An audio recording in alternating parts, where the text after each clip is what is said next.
Bonjour. Dans cette vidéo, on va aborder un autre thème, celui des systèmes d'exploitation. À ce niveau, on a choisi Linux Mint, un système de base où son niveau de sécurité est excellent.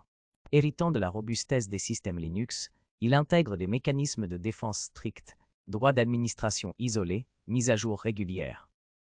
Il surpasse même Windows et macOS pour un usage de bureau standard, car il est naturellement moins ciblé par les pirates.